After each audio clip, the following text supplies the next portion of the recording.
আগে কি সুন্দর দিন কাটাইতাম আমরা, আগে কি সুন্দর দিন কাটাইতাম, আগে কি সুন্দর দিন কাটাইতাম আমরা, আগে কি সুন্দর দিন কাটাইতাম।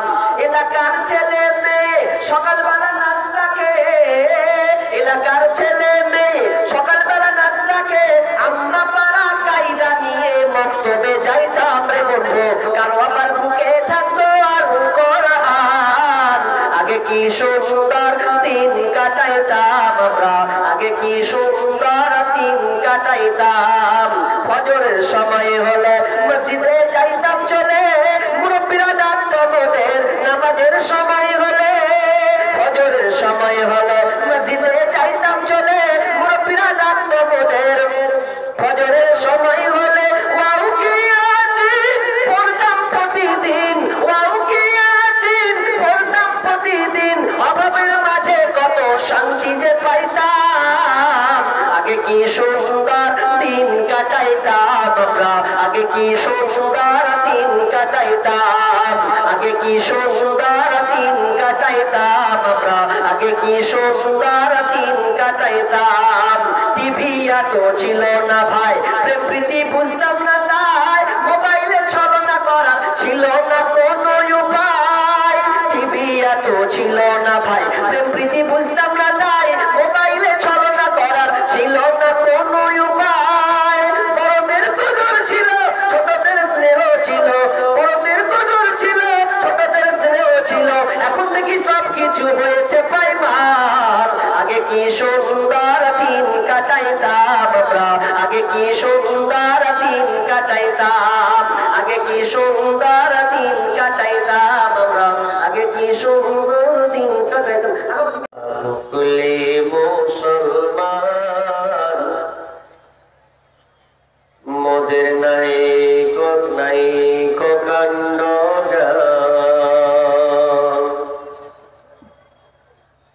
মোরা নকলে মুসলমান মোদের নাই কেন ঈমান। যোগের হাওয়াই বিলিয়ে দিলাম, যোগের হাওয়াই উড়িয়ে দিলাম মোদের পরিণাম। মোরা নাদান মুসলমান মোদের নাই কেন ঈমান। মোরা ভোলা মুসলমান মোদের নাই কান্ড জ্ঞান। মাস গেল তোর বছর গেল, কি আছে বাকি? সবাই মিলে বল না তোরা নামাজ রোজা ধরেছি। মাস গেল তোর বছর গেল, কি আছে বাকি? সবাই মিলে বল না তোরা নামাজ রোজা ধরেছি। আধুনিকতাই ভুলে গেলাম, মডার্ন যুগে ভুলে গেলাম মোদের পরিণাম। মোরা নাদান মুসলমান মোদের নাই কেন ঈমান। মোরা ভোলা মুসলমান মোদের নাই কান্ড জ্ঞান। যুগের গাওয়াই বিলিয়ে দিলাম, যুগের গাওয়াই বইয়ে দিলাম মোদের পরিণাম। মোরা নাদান মুসলমান মোদের নাই কেন ঈমান। মোরা বেঈমান মুসলমান মোদের নাই কান্ড জ্ঞান। মোরা এমন ভাবে পাটি করি, ভাইয়ে ভাইয়ে লরি মরি। মোরা এমন ভাবে পাটি করি, ভাইয়ে ভাইয়ে লরি মরি। মোদের ভোটে জোরে বাপু, মোদের ভোটে জোরে বাপু, লোকসভা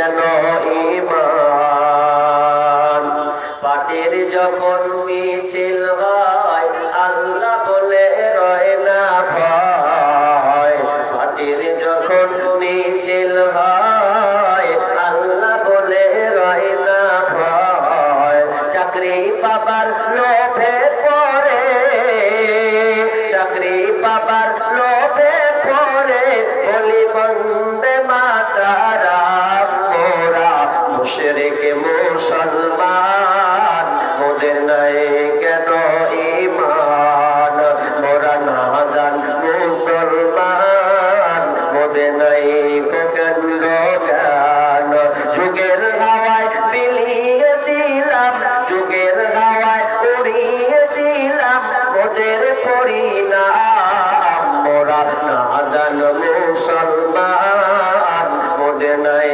কেন জ্ঞান পার্লামেন্টের মেম্বারেরা আইন তৈরি করে তারা পার্লামেন্টের মেম্বারেরা আইন তৈরি করে তারা তাদের হাতে জবাই হলো তাদের হাতে কোরবান হলো পবিত্র আল কোরআন মোরা নাদান মুসলমান মোদের নাই কেন ঈমান মোরা বেঈমান মুসলমান মোদের নাই কাণ্ড জ্ঞান যুগের হাওয়ায় বিলিয়ে দিলাম মডার্ন যুগে উড়িয়ে দিলাম মোদের পরিণাম মোরা নাদান মুসলমান মোদের নাই কেন ঈমান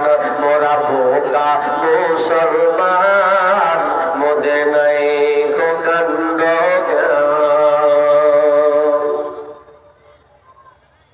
উপস্থিত সম্মানীয় সুযোগ্য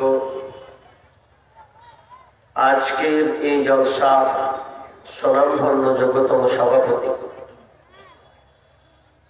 মঞ্চ প্রবিষ্ট ওলামায়ে কেরাম দূর দূরান্ত থেকে আগত সম্মানীয় অতিথিবৃন্দ আমার সম্মুখে বসে থাকা বিভিন্ন এলাকা থেকে ছুটে আসা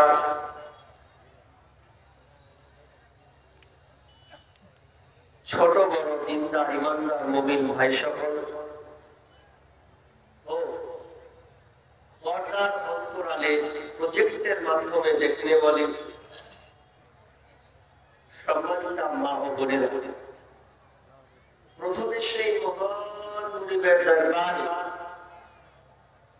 শুকরিয়া আদায় করি যে মহান মুনিব আমাদের প্রতি বছর নাই আজকেও একটি মাদ্রাসা কেন্দ্রিক আয়োজিত মাহফিলে কোরআন এবং হাদিসের আলোচনা শোনা এবং আমলের উদ্দেশ্যে যিনি আমাদের এখানে হাজির করেছেন সেই মহান মুনিবের দরবারে আমরা সবাই প্রশংসা করি বলি আলহামদুলিল্লাহ। যতদিন লোক ছিলেন তো আওয়াজটা উচ্চ কণ্ঠে হতো আমি কিন্তু একা বলবো না আপনাদেরকে বকিয়ে নিব কারণ আপনাদের খাওয়ার ব্যবস্থা খুব সুন্দর করেছে তখন থেকে হিড়িক লেগেই আছে খাওয়াতে হবে কিন্তু এগুলো মুসলমানের আচার নয় এগুলোকে লুকিয়ে রাখতে হয় লোকালে করতে হয় লুকিয়ে গোপনে রাখতে হয় আসলে আজকালকার মুসলমান কোন এক বক্তা বলেছিলেন যে আজকালকার মুসলমান হচ্ছে বাই চান্স মুসলমান বাই চয়েস মুসলমান নয় আমরা হচ্ছি বর্তমানে এখন বাই চান্স আপনি হয়ে গেছেন আপনার বাপ ছিল মুসলমান আপনার মায়ের বিবাহ হয়েছে খুতবা দিয়ে আপনার বাপ কাবিল কবুল করেছি বলেছে তারপরে আপনার স্বামী স্ত্রী প্রজননের মাধ্যমে আপনার জন্ম হয়েছে দিয়ে আপনি বলছেন আমার আব্বার নাম আব্দুল্লাহ মায়ের নাম আয়েশা আর আমার নাম রেখেছে আব্দুর রহমান ব্যাস হয়ে গেল কোন ধরনের মুসলমান আপনি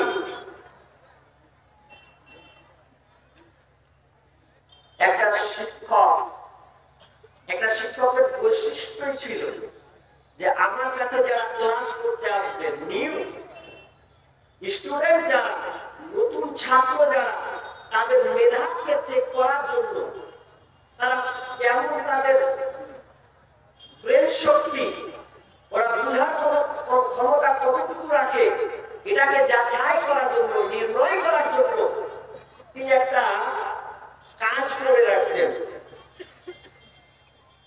সেই শিক্ষকের পাশের একটা বাগান, সেই বাগানে তিনি পাখি পুষতেন। পাখি কেন পুষতেন? এবং তার শিকারি ছিল করা, নিজের হাতে গড়া। তিনি পাখিগুলোকে শিখিয়ে দিয়েছিলেন ৩-৪টি কথা। একটা শিখিয়েছিলেন যে তুই বল, শিকারি আয়েগা।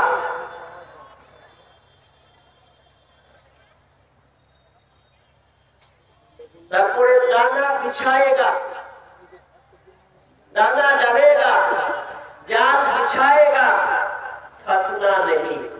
एक কথাটা ওই পাখিকে বারবার শিখাচ্ছে, তো শিখে নিয়েছে, মুখস্থ করে নিয়েছে, কিন্তু ওই অর্থ জানে না যে আমি যে কথাগুলো বলছি এর রেজাল্ট কি হবে। তিনি কিন্তু তাই সে পাখিগুলো কিন্তু বুঝতে পারে না। আর নতুন ছাত্র আসলে তাদেরকে বলে যে তুই আমার পাখিগুলোকে ধরে নিয়ে আসতে হবে। এবার যখন নিয়ে আসতে যাচ্ছে, তো দেখতে গিয়ে দেখছে বাগানের পাখি যখনই উঠতে যাচ্ছে তখনই পাখি কথা শুরু করে দিচ্ছে, শিকারি আয়েগা, दाना डलेगा, दाना डलेगा, बिछान जाल बिछाएगा, फंसना नहीं। ये যখন বলছে তো ছাত্র বলতে সারা কঠিন চালাক ছাত্র, মানে পাখি তো কঠিন চালাক, কিভাবে ধরবে, তো আগেই সব কিছু বলে দিচ্ছে ক্লিয়ার। কিন্তু ওই ছাত্রটা ট্রাই করলো না, যখন মুখে বলছে তার মানে তো ধরতে পারবে না, সবাই রিটার্ন, যে যায় সবাই রিটার্ন, যে যায় সবাই রিটার্ন, কেউ স্বীকার করতে পারে না। অথচ ওই পাখি জানে না আমি কি বলছি। যদি ছাত্র যেত, বলার পরেও যদি যেত, তাহলে ওই সে খাঁচা বন্দি হয়ে যেত, ওকে ধরে ফেলতো। আমাদের বর্তমান মুসলমানের হালাত ওটাই হচ্ছে। কালেমা পড়েছে মুখে, ও জানে না এর অর্থ কি। সে সূরা ফাতিহা নামাজের মধ্যে পড়ে, কিন্তু আমি আল্লাহকে কি বলছি এই সময়। আবার সূরা ফাতিহা পড়ার পর, নামাজ কমপ্লিট করার পর তাকে দেখে যে আবার হাতে বিড়ি ধরেছে, নয় আবার তাকে 5টা গালি দিয়েছে, আর বিনোদ করে আবার দোকানে বসেছে।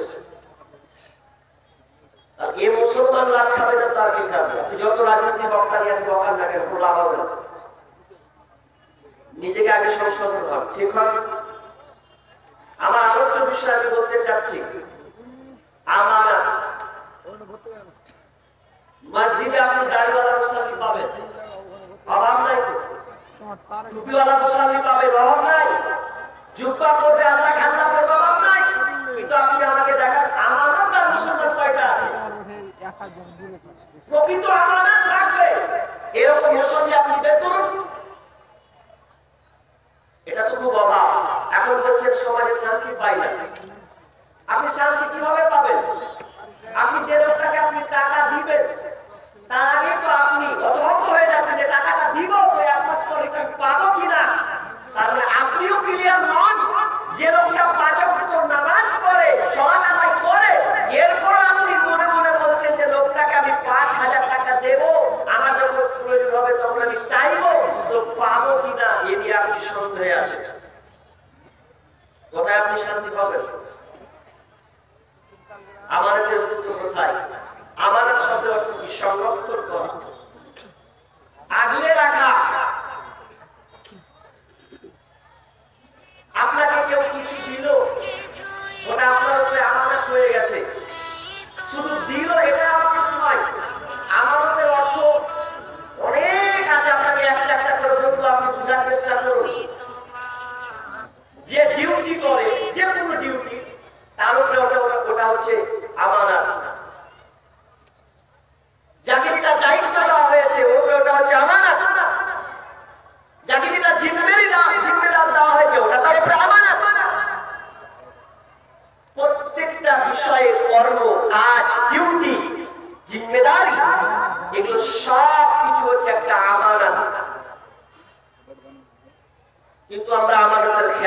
বলছি। আল্লাহ আমানত সম্পর্কে কি বলছেন? সূরা আনফাল খুলুন, 8 নম্বর সূরা, আয়াত নম্বর 27। আপনি খুলতে আপনি পাবেন। বিসমিল্লাহির রহমানির রহিম। ইয়া আইয়ুহাল্লাযীনা আমানু লা তাখুনুল্লাহ ওয়ার রাসূল।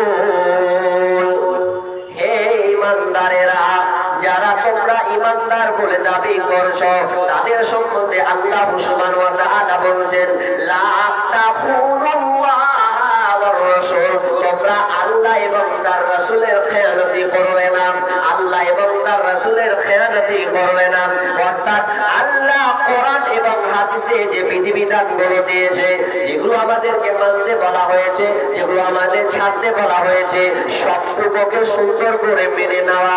নবী আমাদেরকে যেটা বলেছেন, ওয়া মা আতাকুমুর রাসূল ফাখুযুহু ওয়া মা নাহাকুম আনহু ফান্তাহু, বিশ্বনবী তোমাদেরকে যেটা দিয়েছেন ওটাকে তোমরা মেনে নেবে, আর যেটা তোমাদেরকে ছাড়তে বলা হয়েছে, তোমরা ওটাকে নিষেধ করতে বলা হয়েছে, ওটা তোমরা বর্জন করবে, প্রত্যাখ্যান করবে। এক কথায় কোরআনে যতগুলো আল্লাহ বিধি বিধান দিয়েছে, যতগুলো আল্লাহ আইন কানুন দিয়েছে, তাড়াতাড়ি কথা বলো।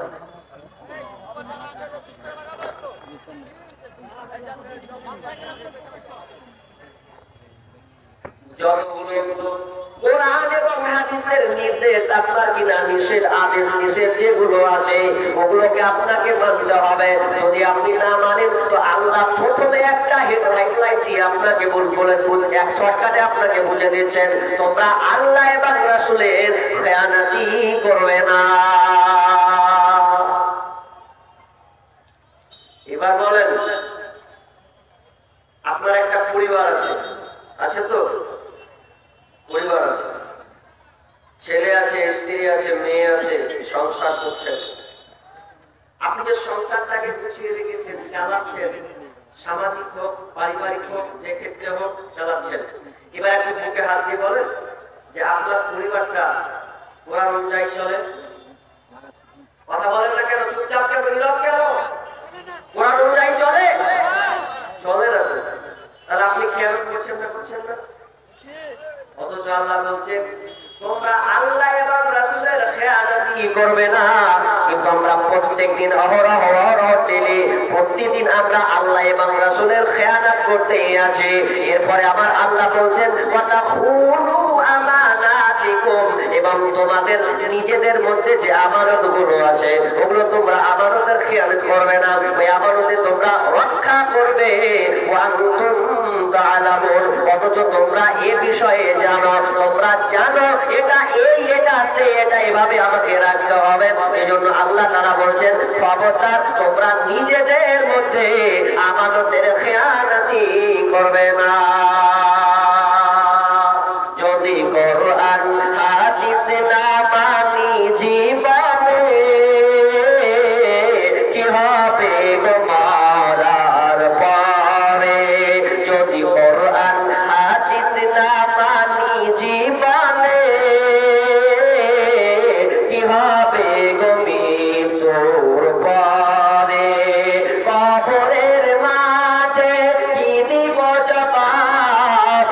কবরের মাঝে কি দিব জবাব? মুনকির নাকিরের তরে। যদি কোরআন হাদিস না মানি জীবনে, কি হবে গো মরার পরে? তার মানে আপনাকে কোরআন এবং হাদিসকে সম্পূর্ণভাবে মেনে নিতে হবে। আপনার ইচ্ছা মতন আপনি যেটা আপনার সুবিধা নেবেন, আর আপনি বাকিটা নেবেন না, এটা কোনোদিন সম্ভব নয়, এটা কোনোদিন হতে পারে না। যদি আপনি এই রকম কাজটা করেন ইচ্ছা মতো, তাহলে আপনি আল্লাহ এবং তার রাসূলের খেয়ানতি করলেন। এবার বিশ্বনবী বলছেন, ও আমার উম্মতিরা তোমরা শোনো, আমার উম্মতিরা তোমরা শোনো রে।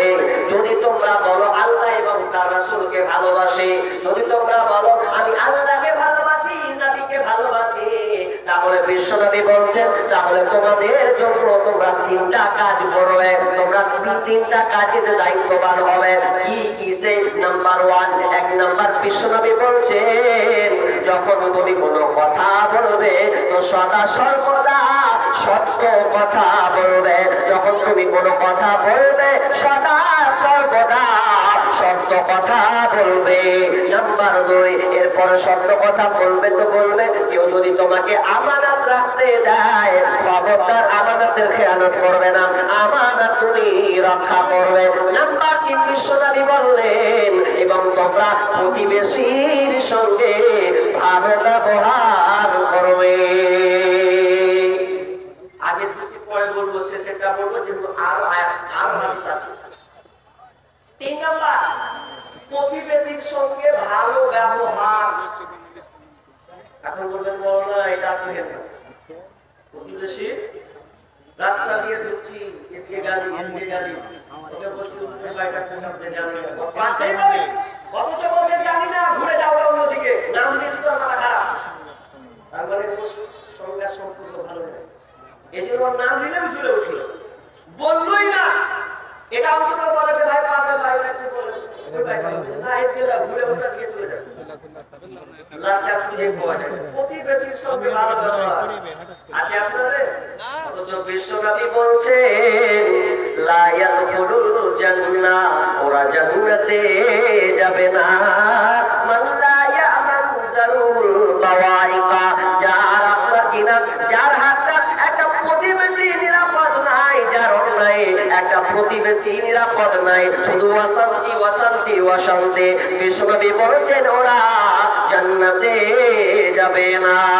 তার মানে আপনাকে প্রতিবেশীর সঙ্গে সবসময় ভালো ব্যবহার করতে হবে, চাচার সঙ্গে ভালো থাকতে হবে। আপনার বাড়ি প্রতিবেশী যে হোক না কেন, হিন্দু হোক না কেন, খ্রিস্টান হোক না কেন, যে কোনো ধর্মের এক কথায় আপনার প্রতিবেশী যদি হয় তাদের সঙ্গে আপনি সব সময় ভালো ব্যবহার করবেন। আচ্ছা একটা কথা বলি আপনাদের, কাল লাগান, বলেন তো যে কিয়ামতের দিন সর্বপ্রথম কোন বিষয়ে প্রশ্ন করা হবে জানা আছে? সালাত। এটা সবাই প্রশ্ন রেখেছে, সালাত। এটা তো আল্লাহর সঙ্গে এটা কম্পিয়ার, এটা তো আল্লাহ বান্দার সঙ্গে হলো। কিন্তু হাদিসে এটাও জেনে নেন সর্বপ্রথম বিচারের মাঠে প্রথম প্রশ্ন হবে প্রতিবেশী। ওটা বান্দা হলো, এটা তো আল্লাহ বান্দা হলো। আর এটা আপনার ভাই, আপনার চাচা, আপনার প্রতিবেশী, আত্মীয় স্বজন, সর্বপ্রথম বিচার হবে বিচারের মাঠে প্রতিবেশী। এটা নিয়ে বাড়ি যান আপনি, প্রতিবেশীর সঙ্গে সর্বপ্রথম আগে বিচার হবে। আপনি কাকে মেরেছেন, কিভাবে অন্যায় করেছেন, সব কিছু আগে ফয়সালা। আপনি জান্নাতে ধরে চলে গেছেন, যাচ্ছেন, ঢুকছেন, এমন সময় বলছেন আল্লাহ ওকে জান্নাতে দিতে দেওয়া হবে না, ওর সঙ্গে আমার কথা আছে, ওর সঙ্গে আমার কথা আছে, ও আমার সঙ্গে অন্যায় করেছে, ডাকো সমান জান্নাতকে আপনি আজকে যাবেন। অনেক হাদিস আপনি দেখবেন কত আল্লাহ ওয়ালা গানের চোপা দেখেছেন। হুজুর আমি একটা গান করেছি কত বছরে, 5 ওয়াক্ত নামাজ পড়ে কপালে তার দাগ, মক্কাতে যাই না মেরাকে লাগায় হাজী সাহেব। 5 ওয়াক্ত নামাজ পড়ে কপালে তার দাগ, মক্কাতে যাই না মের আগে লাগায় হাজী সাহেব। চায়ের দোকানে বসে হাজী টেলিভিশন চায়, ভাইরে চায়ের দোকানে বসে হাজী টেলিভিশন চায়, হিন্দি গানের তালে তালে পা দুটি না চায়, ভাইরে আমাদেরই কপালেতে শান্তি কেন নাই। হাজিরা একজন বলছে থাকা যায় না, ও একবার হজ করতে মানে বিশাল আরো কেউ কিনে নিয়ে চলে এসেছে, কথা বলছি তার আগে মনে কোনো কাজ পাই না, বলছে ওয়েটিং ওয়েটিং ওয়েটিং এ থাকো। এমন হয়ে গেছে তার নেচা, কি শিখেছো আরবে গিয়ে তুমি, কি বৈশিষ্ট্য নিয়ে এসেছো ওখান থেকে তুমি, অথচ প্রতিবেশীর সঙ্গে তার ভালো ব্যবহার নাই। আপনি প্রতিবেশী ভালো ব্যবহার করতে পারবেন, পারবেন, কিন্তু আপনি করছেন না কেন? আপনার টাকার গরম, আপনার লাঠির জোর, আপনার ক্ষমতা, আপনার মেম্বার, আপনার প্রধান সবই আপনার হাতে তো। কিন্তু বিচারের মাঝে আপনাকে সর্বপ্রথম সেদিন আটকে দেওয়া হবে। প্রথম ফায়সালা প্রতিবেশী কার সঙ্গে কেমন ব্যবহার করেছো। একজন সাহাবী আল্লাহ রাসূলকে এসে বলছেন, ইয়া রাসূলুল্লাহ, আমাদের এলাকায় একটা মেয়ে 5 ওয়াক্ত নামাজ পড়ে, রোজা রাখে, পর্দায় থাকে, সুন্দর করেছে থাকে, কিন্তু একটাই খারাপ, মুখের চোপা ভালো নয়, তো সব সময় ওয়াসার বাক্য ব্যবহার করে। ওই মেয়েটা কি জান্নাতে যাবে? বিষ্ণু বললেন, না না, ওই মেয়েটা জাহান্নামে যাবে। দ্বিতীয় প্রশ্ন, ইয়া রাসূলুল্লাহ, আরেকটা মেয়ে আছে, যেই মেয়েটা যার কিনা 5 ওয়াক্ত নামাজ পড়ে, অত তাহাজ্জুদ বেশি জিয়াদা নামাজ নয়, অত নফল নয়, শুধু খালি ফরজ সে আপনার কিনা সিয়াম পালন করে, আর ক্ষুদ্র সে দান করে, পর্দায় থাকে। তবে শুনলেন দয়ার নবী গো, ওই মেয়েটা এত সুন্দর, তার মুখের ভাষা এত মিষ্ট, এত মিষ্টি, যে প্রত্যেকটা বাড়ি আপনার কিনা যত প্রতিবেশী তার চারদিকে আছে, সবাই তার প্রশংসা করে, সবাই তাকে ভালোবাসে। ওই মেয়েটা কি জান্নাতে কিনা? বিশ্বনবী বললেন, ওই মেয়েটা হলো জান্নাতে। কত যত ইবাদত করেন দুনিয়াতে, আপনার মুখের ভাষাটা গরম হতে হবে। যতই বড় লাসায়ের হয়, প্রত্যেকটা ব্যক্তির সঙ্গে আপনি যখন কথা বলবেন সবসময় নম্রতা বজায় রাখবেন। দেখে মনে হয় যেন একটা সাধারণ মানুষ, কিন্তু দুঃখের বিষয়। কেউ যদি আল্লাহ এবং তার রাসূলকে ভালোবাসতে চায়, সবসময় 3টা জিম্মেদার, 3টা কাজে দায়িত্ব। কথা বললে সত্য বলবে, আমার আমানত রক্ষা করবে। 3 নম্বর বিষয় বললেন, প্রতিবেশীর সঙ্গে ভালো ব্যবহার করবে। আজকে আলোচ্য বিষয় আমানত। আমার প্রত্যেকটা ভোটের 2 ঘন্টা থেকে 2.5 ঘন্টার বিষয় আমার আলোচনা করা আছে। এখন কিভাবে কোনটা কাটবো আর কোনটা বলবো আল্লাহু আলাম। আল্লাহ রাসূল মসজিদে নববীতে তিনি দাস দিচ্ছেন, বলছেন, বুঝাচ্ছেন, বুঝাতে বলতে দাস দিতে দিতে একটা বেদুইন উঠে দাঁড়ালো, ইয়া রাসূলুল্লাহ, কিয়ামত কখন হবে? কিয়ামত কখন হবে? তিনি কান দিলেন না। কেউ কেউ বলছেন বিশ্বনবী শুনতে পাননি বলে উত্তর দেননি, কেউ কেউ বলছেন তার প্রশ্ন শুনে ভালো লাগেনি ওই জন্য উত্তর দেয়নি। কিছুক্ষণ পর বিশ্বনবী বললেন, কে প্রশ্ন করেছো কিয়ামত কবে হবে? একজন বলছেন, ইয়া রাসূলুল্লাহ, প্রশ্নকারী বললেন, ইয়া রাসূলুল্লাহ, আমি প্রশ্ন করেছিলাম কিয়ামত কখন হবে? বিশ্বনবী বললেন, ওরে, কিয়ামত কবে হবে প্রশ্ন করলে যখন দেখবে আমানত নষ্ট হবে, তখন দেখবে তোমরা কিয়ামত তাড়াতাড়ি সংঘটিত হবে। এবারও বুঝতে পারছেন না আমানত নষ্ট কিভাবে হয়, আমানতের খেয়ানত কিভাবে হবে? বিশ্বনবী বললেন, যখন কোন নেতৃত্বের গদিতে বসবে, ন্যায়পরায়ণ নেতা বসবে না, জালিম শাসকের হাতে চলে যাবে। যখন যে দেশ চালাবে সে আপনার ন্যায়পরায়ণ হবে না, জালেম বেঈমান, তার হাতে নেতৃত্ব দেওয়া হবে।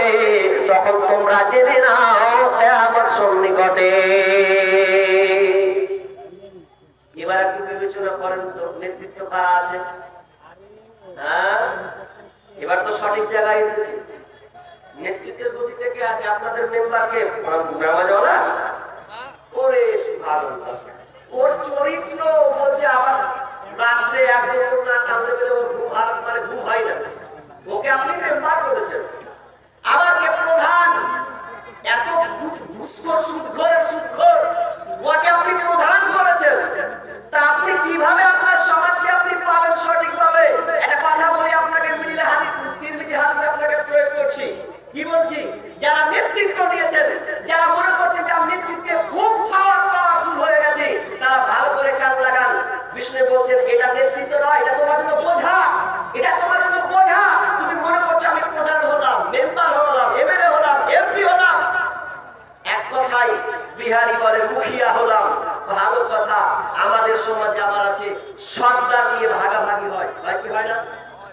আমাদের মুর্শিদাবাদে ওকে 5 জনের নাম উঠলো, তো একটা নির্বাচন হলো যে দেশ সরকার হবে, এই 3 নম্বর গাল চুপে গেছে, আমার নামটা হলো না, থাকবো না, তো বলে আমার 10টা নিয়ে আমি আলাদা হয়ে গেল, ও 10টা নিয়ে ভাগ হয়ে গেল। ও জানলো না যে আমি 10 জনের যে আমি জিম্মেদারি নিলাম, এর হিসাব আমাকে আল্লাহকে দিতে হবে, এটা তার মাথায় কাজ করে না। একটা মুরব্বী, মালদা ডিস্ট্রিক্টের কথা বলছি, একটা মুরব্বী বয়স হয়ে গেছে প্রায়, তার একদম শুতে আছে, উঠার কথা বলছে না, লাঠি ধরে হাতে। ওকে কিছু গ্রামের লোক এসে বলছে, চাচা এক কাজ করেন, সরকার তো 5 বছর চালালেন, 10 বছর চালালেন, 20 বছর ধরে চালালেন, হিসাবের তো কোনো ঠিক নাই, তা আপনি এনে কিন্তু ছাড়েন, সরকারে গিয়ে ছাড়েন। তো আমি বলছে বাপ কি আর করবেন, উত্তরটা দেখে ওকে ছেড়ে দাও, কিছু একটা সুযোগ দিলে একটা, তো উত্তর দেবো যে তোরা আমাকে আরো কিছু দিন আপনার তো বেঁচে আছি, শুয়ে শুয়ে চালাবো না, তোরা থাক। ও শুয়ে শুয়ে সরকারগিরি চালাবে, ও কত মজা পেয়েছে, ও এখন ছাড়তে এখন চাই না, এমনি বেঁচে আছি, মরিনি, এমনি চালাবো। এখন খোঁজলেন এই সরকারের কাছে আপনি হিসাব দিতে যান, হিসাব ঠিক মতো চাই না। মসজিদের অনেক দায়িত্ব দেখেছি চোখের সামনে, আপনাদের এলাকা ভালো, আল্লাহ ভালো রাখুন, আমাদের এই গ্রামের কথা বলছি, রেখেছে 5 বছর 10 বছর চালালো, ক্যাশিয়ার হলো, আর আপনার কিনা সভাপতি হলো, যদি ওদেরকে ডেকে আনা হচ্ছে, আপনি একটু হিসাব করবেন কত কি হয়েছে, বলছে খাতা নেই, খাতা নেই তো বিচারে মাকে বুঝিয়ে দিস কি হালাত হবে, আমাদের বুঝো না এতদিন থেকে তুমি। বিশ্বনবী বলছে আমানত, আমানত কি ভালো করে শোনো, যে নেতৃত্ব পেয়েছো, যে আপনার কিনা দায়িত্ব নিয়েছো, ছোট হোক কিংবা বড় হোক, যে কোনো দায়িত্ব হোক না কেন, বিষ্ণু বলছেন তারা যেন সব সময় এই 3টা কথা মনে রাখে। 3টা কথা মনে রাখেন, সরকার বলুন, ভালো করে কান লাগান, 3টা কথা আপনাকে মনে রাখতে হবে। কি কি সেই 3টি কথা? তার আগে আপনাকে 2টা আগে উদাহরণ দিয়ে আপনাকে বুঝেন হাদিসটা প্রেক্ষাপট। ধরেন আপনাকে কেউ 1000 টাকা কিংবা 10,000 টাকা দিল, ওই 10,000 টাকা আপনাকে সম্মানের সহিত রাখতে দিল, এখন যে লোকটা পাবে সেই লোকটা হয়তো আর চাইতে গেল, কিন্তু আপনি মারা গিয়েছেন। এবার আমি যখন চাইতে গেলাম 10,000 20,000 টাকা তোমার বাপকে দিয়েছিলাম, তো বলছে আমার কোথায় 20,000 দেখতে তো পাই না, আর ছেলেরা কিন্তু ভাগ করে নিয়েছে, তার মানে এই দায়িত্বটা কত কঠিন। আপনি মারা গেলেন কিন্তু আপনি নিষ্কৃতি পেলেন না, আপনি বাঁচতে পারলেন না। শুধু এবার হাদিস শুনলেন, আব্দুল্লাহ ইবনে মাসউদ তিনি বর্ণনা করছেন, তিনি বিষ্ণু বলছেন যারা আমাকে রক্ষা করতে পারলো না, দায়িত্বকে ঠিক মতন বহাল রাখতে পারলো না, আমাদের দিন আল্লাহ বলবে তুই আগে আমানতটা বুঝিয়ে দে, তোর আমানতটা তুই এখন বুঝিয়ে দে। সে বলবে আল্লাহ আমি আমানতটা কিভাবে বোঝাবো, আমি আমানত আপনাকে কিভাবে বোঝাবো, পৃথিবী তো ধ্বংস হয়ে গেছে, পৃথিবী তো শেষ হয়ে গেছে, আর কোথাও আমানত আমি বোঝাবো। আল্লাহ বলবে ফেরেশতাকে বলো, ফেরেশতা যাও ওকে হাবিয়া জাহান্নামে নিয়ে যা, নিয়ে যা, নিয়ে গিয়ে ওকে দেখা, ওকে আকার করে দেখানো হবে ওকে কতটুকু দেওয়া হয়েছিল, কতগুলো চাল দেওয়া হয়েছে, কতগুলো গম দেওয়া হয়েছে, কতগুলো টাকা দেওয়া হয়েছে, যত কিছু ওকে দেওয়া হয়েছিল ওগুলো আকারে তার সামনে পেশ করা হবে। তখন বলবেন যে ওকে ঘাড়ে করে বয়ে নিয়ে বেড়া, ওখান থেকে ওকে নিয়ে যা, তখন লোকটা ধরবে এবং ধরে বেঁচে যাব, মনে হয় ঘাড়ে লিবার ওখানে পার করে দেবো, বেঁচে যাব। তখন সে কাঁধে নেবে, এমন সময় হাঁটতে হাঁটতে আবার মালটা পালাতে শুরু করবে, ওই পিছনে ছুটতে থাকবে কতদিন পর্যন্ত, কিয়ামত পর্যন্ত এটা হতে থাকবে। শুধু তাই নয়, বিশ্বনবী বলেছেন যারা আমানত রক্ষা করেছে, লোকের টাকা মেরে খেয়েছে, যারা আপনার কিনা জাতির সম্পদকে নষ্ট করেছে, কিয়ামতের দিন আল্লাহ তাআলা একটা আপনার কিনা পতাকা টানবেন, ফেরেশতারা একটা পতাকা দিবেন, ওই পতাকাটা তাদের আপনার পেছন দিকে ফুটানো হবে, সব পৃথিবীর মানুষ দেখতে পাবেন এই লোকটাকে হাদিহি ওয়াদরাতু ফুলান ইবনে ফুলান, এটাকে উমুকের রাজা উমুক, আরে উমুকের রাজা উমুক, যাকে দায়িত্ব দেওয়া হয়েছিল, সরকারের কাজ করেছে, মরলের কাজ করেছে, আপনার কিনা প্রধান মেম্বারের কাজ করেছে, এই দায়িত্বগুলো সে মেরে খেয়েছে, আর এইগুলো খেয়ে সেদিনকে সবাই বুঝতে পারবে এর উমুকের রাজা উমুকটা আমানতের খেয়ানত করেছে, সেদিন তুমি কোথায় পালাবে, কোথায় যাবে তুমি সেদিন? সেদিন আপনার রক্ষা থাকবে না তো। মালদা ডিস্ট্রিক্টে একবার বলছে নাম্বার পড়া, বলছে এটা কার বাড়িতে, বলছে এটা প্রধানের বাড়ি, প্রধানটা কি করে কিছু লাগে মূর্খ কি করতো খেতে পারে লোকে পিঠা পারে এই লেখা 5 বছর হলো 5 বছর বাড়ি করে সুবহানাল্লাহ বাড়ি করেছে ঢাকাস এত সুন্দর ভিতরে মারবেন বাইরে মারবেন মারনা ডিস্ট্রিক্টের মধ্যে আছে আমি দিয়ে চলে দেখেছি বাইরে মারবেন ভেতরে মারবেন সব কিছুতে মারবেন এত তাড়াতাড়ি হ্যাঁ ওই যে সব গোলমাল লাগিয়ে রেখেছে সব গোলমাল আল্লাহ বের করে বিচারের মাঠে এজন্য বিষ্ণু বলছেন যারা নেতৃত্ব পদ নিয়েছো এটাকে বোঝা মনে করে নাও খবরদার তোমরা সব সময় তিনটা কথা মনে রাখবে আউয়ালুহা মালামাতুন সানিহা নাদামাতুন ওয়া সালিসুহা আযাবু ইয়াউমাল কিয়ামাতি ইল্লা মান আদালা বিষ্ণু বলছেন যারা নেতৃত্ব পদ নিয়েছো রে সব সময় তিনটা কথা মনে রাখবে এটাকে ছেলে খেলা মনে করিও না এটাকে জাতা মনে করিও না তোমার মাথায় এই তিনটা জিনিস খালি ঘুরপাক করবে নাম্বার 1 আউয়ালুহা মালামাতুন আউয়ালুহা মালামাতুন তুমি তোমার আউয়ালুহা মালামাতুন তোমার মধ্যে তিরস্কার সৃষ্টি হবে তিরস্কার করবে তোমাকে মানুষ লান্তান করবে লান্তান বুঝেন লান্তান চাই তো কেন বুঝেছেন খেতে চা খাচ্ছেন বাম হাতি ধরছেন ধরলেন ডান হাতে চা খান না আপনি বাম হাতে আপনার স্টাইল ডান হাত নিতে তো বিড়িটা চাটা কোথায় বাম হাত খাচ্ছেন এবার খেতে খেতে বলছেন সালা আমাকে মেম্বার কাজ করে দেবে ওকে কইলে যে 10 ইঞ্চি করে রাস্তা করেছে 3 ইঞ্চি করে ঢেলে দিয়েছে বলছে এই সালা কাজ করে দেবে গেল দিছে ওকে তোর আগে থেকে চিনি দে আমাকে উদাহরণ সালা বেকার মানে ও গাল খাচ্ছে জোয়াটা দোকান দেখবে খালি ওর গালি ওর দুর্নাম হতে আছে হয় কি হয় না হয় ওটা কেউ হয়তো জোরে বলতে পারে না কিন্তু পাশারিও করে দুনিয়া গেলে বসে সারা এটা কাজ করলে রে গাল দিচ্ছে এটা হচ্ছে লালদান তুমি পথ পেয়েছো তোমাকে মানুষ লালদান তিরস্কার করবে নাম্বার 2 সানিহা নাদামাতুন তোমাকে মানুষ তিরস্কার তোমাকে জীবন অনুতপ্ত হতে হবে তোমাকে অনুতপ্ত হতে হবে অনুতপ্ত কাকে কেউ মানে তোমার হাত পা চুলকাবে গাল চুলকাবে পা চুলকাবে বারবার এরকম আসলে দ্বিতীয় ধাপ সৃষ্টি হবে কি 5 বছর পথ পেয়েছো এবার আপনি যদি 8 বছর পথ পাই তো খুব ভালো হয় কারণ 5 বার মান নিতেছি মানে এর জাহাজ এ শয়তানি ভাব তোমার মধ্যে ঢুকে আছে আর 5 বছর যদি পেতাম তো আরো কিছু করতাম যখন ও হাত ছাড়া হবে শুয়ে শুয়ে গাল চুলকাবে আর পা চুলকাবে তার মানে ওর উপরে অনুতপ্ত আসবে 3 নম্বর বিষয় বললেন ওয়াসালিসুহা আযাবু ইয়াউমাল কিয়ামা এবং তাকে কিয়ামতের দিন তাকে শাস্তি প্রদান করা হবে দায়িত্ব নিয়েছো না দায়িত্ব নিয়েছো কিয়ামতের দিন তোমার আযাব তবে ইল্লা মান আদালা তবে যারা ন্যায়ের সঙ্গে ইনসাফের সঙ্গে দায়িত্ব পালন করেছে তারা ছাড়া কিন্তু আপনি দেখেন না 100টার মধ্যে আপনি বিবেচনা করুন কত পার্সেন্ট আজকাল নেতা আজকে দায়িত্বশীল তারা নিজের সঠিকভাবে দায়িত্ব পালন করছে আছে নাই খুবই অভাব এবার আমাদের কিভাবে রাখবেন এটা বললাম আপনাকে দায়িত্ব নেই না আপনি এবার কি করে চালাবেন সরকার কতদিন চালান লুটের টাকা 60 বছর জিন্দেগি 60 বছরের জিন্দেগি এই 60 বছর জিন্দেগিতে আপনি কত দিবেন 5 লাখ 10 কোটি 20 কোটি 30 কোটি লুটেন কত দিবেন বিচারের মাঠে বুঝিয়ে দিতে পারবেন তো এটা সব সময় মাথায় রাখেন এবার চলেন আমানত রক্ষা না করলে আপনার মধ্যে দিন আছে কিনা একটা হাদিস পড়েছিলাম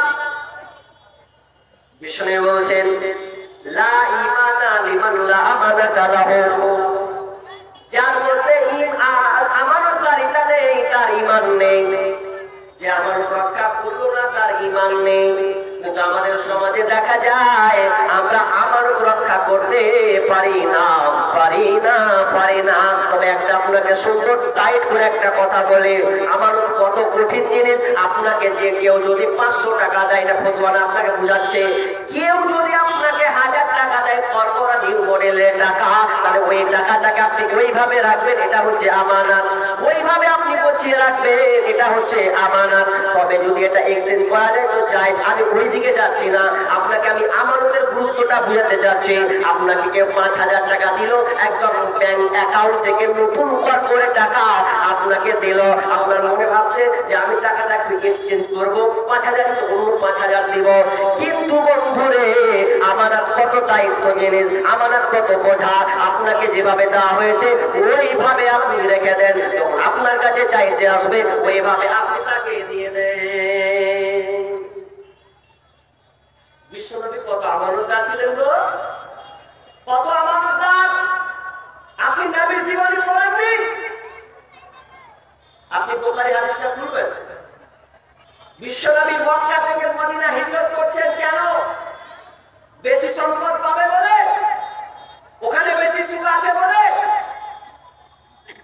কাফের মুশরিকরা বিশ্বনবীকে অপমান করছেন, লাঞ্ছিত করছেন। কেন? ইসলাম প্রচার করছে বলে তার সম্মান হানি করছেন। কারা? তো কাফের মুশরিকরা। তারা বলছেন নবীকে রাখবো না, কেটে দেব। এরপরও বিশ্বনবী দেখেন তার আমানত, দেখেন তারও আমানত তিনি নষ্ট করেননি। মক্কা থেকে মদিনা যাবেন, তো এই জন্য তিনি আগে কি করছেন যে আমাকে যে মানুষেরা ভালোবেসে সম্মান শ্রদ্ধা করে আমাকে আজ আমিন টাইটেল দিয়েছে, তো আমি কেন যুদ্ধ করবো? আমার দায়িত্ব আমি ঠিকভাবে বহাল রাখবো। আজকাল যদি হয় ভাই যদি আপনাকে কিছু টাকা দেয়, ঝগড়া যদি করবে, সালা আই টাকা নেই আপনি ওখানে রেখে দিয়ে জমা করে, আর আপনি দুদিন পর চাইতেও পারবেন না। কেন?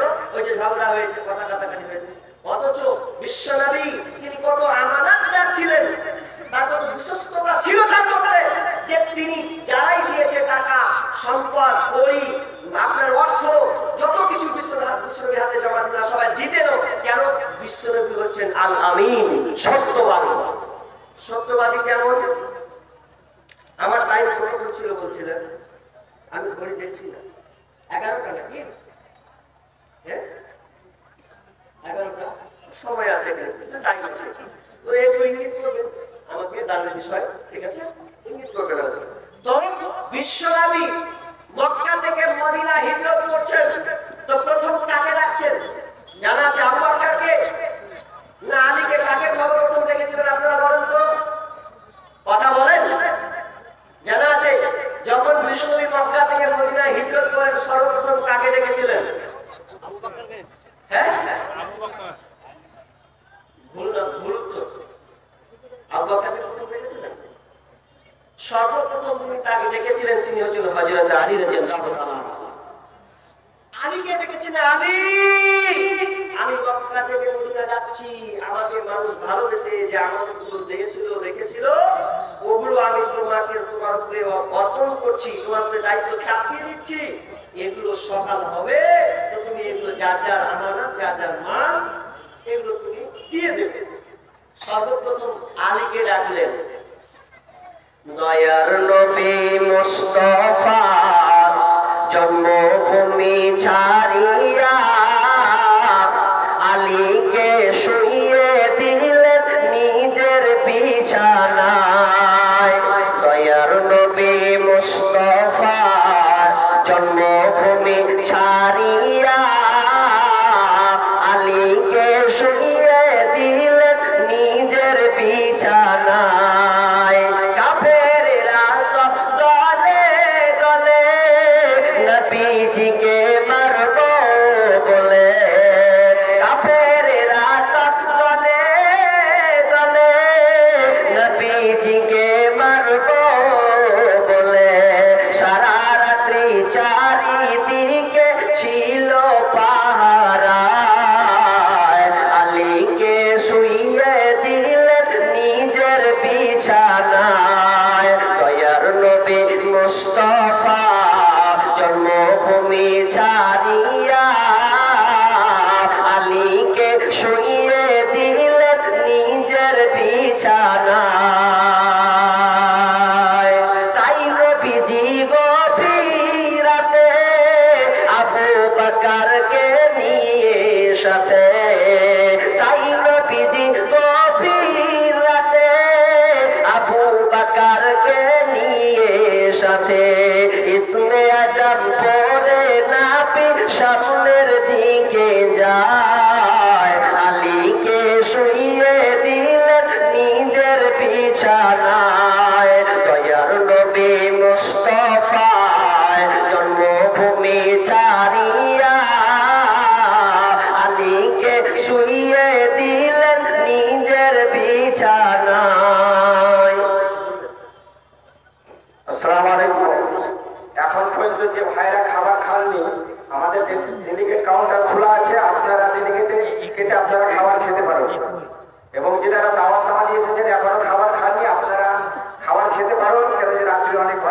আপনাদের কাউন্টার বন্ধ হয়ে যাবে না।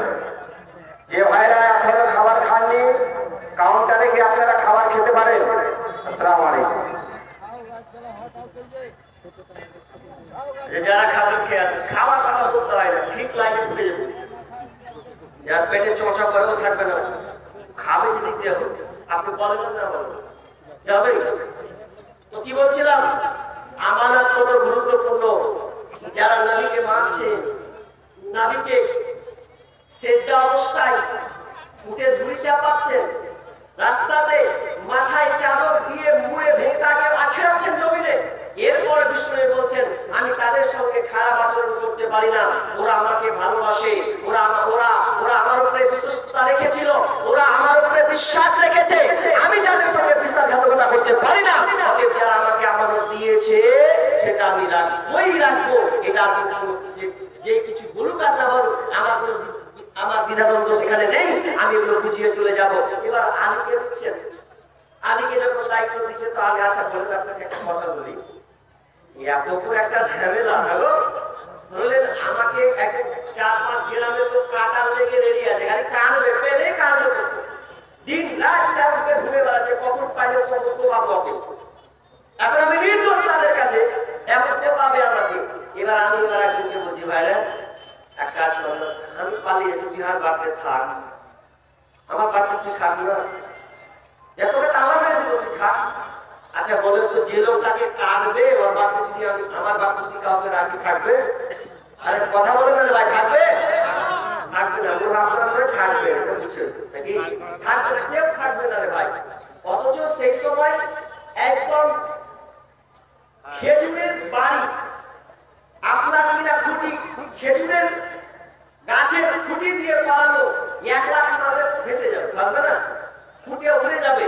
এরপরও আলীকে দায়িত্ব দিচ্ছে না, আমাকে যদি দেওয়া হয় এই বর্তমান যুগেও এই টাইফোনা পালিতেও দিলেও আপনার কিনা সিসি ক্যামেরা থাকা সত্ত্বেও মনে হবে একবার যদি 300 টাকা দিয়ে লাফাইতে পারে চেঞ্জ করবে, তাহলে কোন দিকে কে ঢুকলো নাকি, কিন্তু যদি লাফাইতে আপনি আগে 2 গ্লাস পানি খেয়ে বসে থাকছেন, কি হবে হালাত, থাকবেন না তো আপনি। অথচ আলীর কত বিশ্বাস, নবীকে কত ভালোবাসেন, নবীর প্রতি কত তার ভালোবাসা, কত তার বিশ্বাস তার উপরে। যখন বিশ্বনবী বললেন আলী রে আমি মক্কা থেকে মদিনায় চললাম, তবে শোনো আলী, যেমন সকাল হবে তুমি যতগুলো আমানত তোমাকে আমি অর্পণ করলাম এগুলো সব সকালে যার জিনিস তুমি দিয়ে দেবে, যতটুকু তুমি এগুলো তুমি ঠিকভাবে তুমি দিয়ে দেবে। যখনই বিশ্বনবী এই কথা বললেন তখন আলী একটা আপনার কনফার্ম হয়ে গেলেন, বিশ্বনবী যেহেতু বলেছে সকালে আমি বিলি বন্টন করবো রে, তাহলে আমি এর উপরে বিশ্বাস থেকে গেলাম, যতক্ষণ পর্যন্ত আমি এই মাল বন্টন না করব ততক্ষণ পর্যন্ত এই কাফের মুশরিকরা আমার কিছুই করতে পারবে না। কারণ মুশরিকরা পর্যন্ত, কাফেররা পর্যন্ত জানতো বিষ্ণুনবী যেটা মুখে ব্যবহার করবে সেটা কিন্তু কোনোদিন মিথ্যা হতে পারে না, কারের সত্য কি করে শুনে আপনাকে একটা হাদিস বলে, আপনার কিনা ওলীদ ইবনে মুগীরা একজন কোটি পয়সা আপনার টাকাওয়ালা আছে, আপনার কিনা মক্কা নগরীর একজন নেতা ওলীদ বিন মুগীরা, সেই ওলীদ বিন মুগীরাকে বিশ্বনবীকে আপনার খিস্তি করতো, গালি দিত, নোংরা আপনার কথা বলতো, এমন কথা বলতো বিশ্বনবী তৎক্ষণাৎ করলে যে আমাকে গালি দেয়, যে আপনার কিনা ওলীদ বিন মুগীরা আমাকে যে গালি দিল তার মানে ওর জন্মের সমস্যা আছে। কতটা বিশ্বাস করছেন আপনাকে বুঝাচ্ছি। বলছে ওলীদ বিন মুগীরা বলছে কি যে বিশ্বনবীর ব্যাপারে জ্ঞানমন্দ গালাগালি, বিশ্বনবী শুনলেন, দুঃখ পেলেন, যে বললেন ওর জন্মের সমস্যা আছে, ওর জন্মের সমস্যা আছে। এবার কিছু লোক বলছে ওলীদ বিন মুগীরা তুমি জানো কি বিশ্বনবী মুখ দিয়ে একটা বাক্য বের করেছেন, তোমাকে ডাইরেক্ট বলেছে তুমি নাকি জারদ সন্তান, তুমি বাপ ছাড়া তোমার ঠিকানা ঠিক নাই, তার মানে তুমি জারদ সন্তান, তোমার জন্মের সমস্যা আছে। আরে কে বলেছে? তো বিশ্বনবী বলেছে, মুখ দিয়ে তোমাকে এই কথাই বলেছে।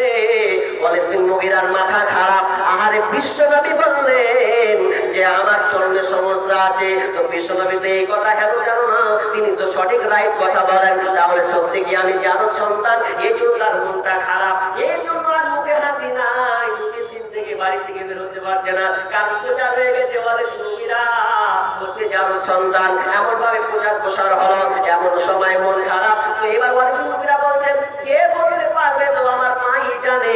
মা তাহলে বলতে পারবে, আমাকে মায়ের কাছে যেতে হবে, আমি নাকি জানো সন্তান, এটা মা আমাকে বলবে। এবার মায়ের কাছে গিয়ে যাচ্ছে, এমন সময় মা বলছে বেটা রে তোর মনটা কেন খারাপ, তুই চিন্তিত মন কেন, তুই যেন ধীরে ধীরে শুকিয়ে যাচ্ছিস, যেন ঠিক মতন খাবার খাচ্ছিস না, কি হয়েছে বল? বলছে মা বিশ্বনবী আমাকে একটা কড়া কথা বলে দিয়েছে। কি বলেছে রে বেটা? বিশ্বনবী বলছেন আমি নাকি জানো সন্তান, আমার নাকি বাপ নাই, বিনা বাপে আমার জন্ম হয়েছে, এটা আমি মানতে পারি না। ও বাবা, বিশ্বনবী যে কথাটা বলেছেন এটা কি সত্য কিনা তুমি বলো? মা যেমনি শুনে সন্তানের মুখে এরকম কথা যেমনি শুনেছে, মায়ের মনটা খারাপ হয়ে গেল।